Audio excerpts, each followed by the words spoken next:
She's crazy like a fool. What about Daddy Cool? Ashama harka fuunee akkam jirtan daawwattoota keenya kabajamoo gartee sagantaa ajaa'ibaa takka qabannee isinii dhiyaanne akkuma beektanitti anillee gartee bakka biraattis narkuu baattan har'arraa kaastanii narkuu qabdanii jaa chaayinala kiyyaa dagaa isaa tuuljaa saniifoo qophiin irra qopheeffadhee dhufe tun maal jaamtii yoo jenne waa'ee gartee qaraatii maalummaa qaama namaa kanarra isinii himuuf maalummaa qaama namaa sanirraa har'a maalirraa eegalla yoo jenne ija namaa kanarraa eegalla. Iji namaa tuni maal akka taate halluun isii akkamii maal jaamaa jechuudha. Halluun akkanaa maalitti hiikamaa jechuudha. Duraan dursee gartee ni haaseennu barumsa hedduutu dabree waa'ee qorannaa ijaa tanatti qormaata hedduu dabree jechuudha. Qorannaa ija hedduu qoratanii beektonni waa hedduu irra gahanii san keessaa akka ijaan iji namaa tuni gartee hulaa seensaa qaama ilma namaa keessaati jechuudha. Akkas jechuun ammoo maal jechuu yoo jettan akkas jechuun maal yoo jettan hulaa qaama keessa qaama ilma namaa jechuun yaada jechuudha. Yaada sammuu namaa yookaan amala namaa sanii isin ibsiti jechuudha. Ijarraa namni dandeettii qabu ija namaa tan ilaalee akkanatti jisaatun waan akkanaatiif deemti namni kun waan akkanaatiif deemaa yookaan namni kun waan akkanaatii jee ofirraa eeggatu yookaan beekuu danda'a jechuudha.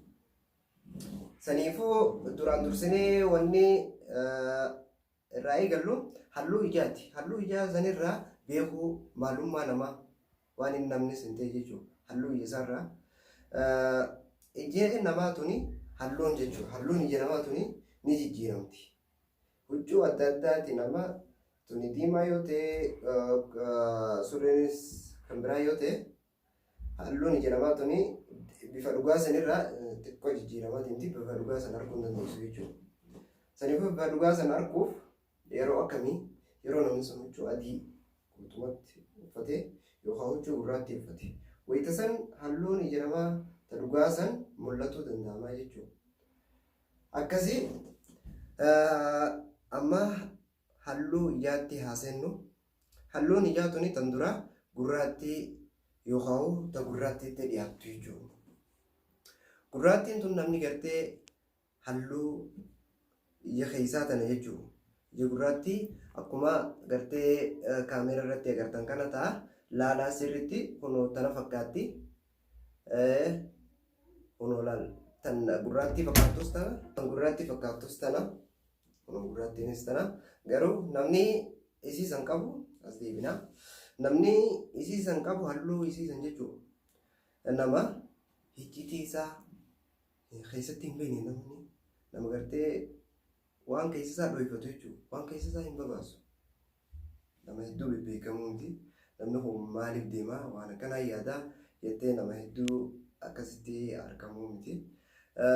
Garuu namni kun akka qorannoon illee irra geessee jirtutti nama fuulduraafillee yookaan gaafa ijoollummaa nama gartee ajajaa namaati jechuudha. Nama ajajaa namaa fuulduraaf yookaan xiqqeenyaan haa ta'u nama gartee dura taa'aa namaa ta'a yookaan ajajaa waraanaa ta'a yookaan ajajaa biyyaa ta'a jechuudha. Mootummaa nama sadarkaa mootummaa qabu jechuudha. Mootummaa fedhu ajajaa ta'a fedhu gartee dura taa'aa hoggansa wayii ta'a jechuudha. Saniifuu namtichi kun yoo amala kana keessatti illee arguu baate namni isa laalu kun beekuu danda'a namni kun nama akkanaatii jee yaada. Abbichiif keessatti illee arguu baatu jechuudha. Isinii galeemi. Saniifuu qorannooleen tan irra geesse namni kun bifa fedhen illee ta'u nama biratti fudhatama qaba. Akka fedhe illee ta'u nama biratti fudhatama qaba jechuudha. Itti aansinee halluun ija gartee cuquliisaa isinii galeemi ija cuquliisaa namni gartee halluu ija cuquliisaa qabu maali yeroo duraattuu gartee akkuma rabbii wajjin uumetu jabeenyuma qabaa'u jechuudha. Jabeenya akkam fedhu jabeenya qaamaa ta'a fedhu jabeenya keessaa sammuu jechuudha qabaata. Isinii galeemi nama keessisaa jabaa yaadni isaa jabaadha. Nama akkasiiti jechuun nama sadarkaan isaa guddaati. Isinii galeemi namni kun gartee hedduu namni hin argamullee jee yaadu gargarii namni kun nama hayaata jireenya isaa keessatti namni halluu ija cuquliisaa kun nama gartee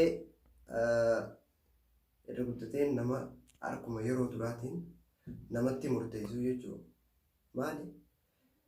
Har'a yeroo duraatiif si arkee ati akkana ati laafaa ati jabaa ati maarree siin jaa akkanumatti nama murtii heddummaatu jechuudha.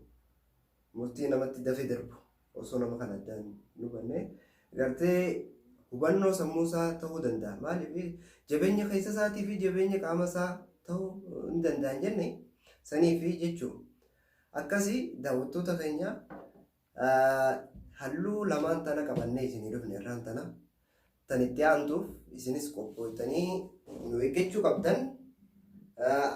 Hamma fuulduraaf illee barnoota hedduun isinii qopheessee jira. Nu wajjin faana turaa dagaa isaatu like, share, subscribe godhuu hin dagatinaa. She's crazy.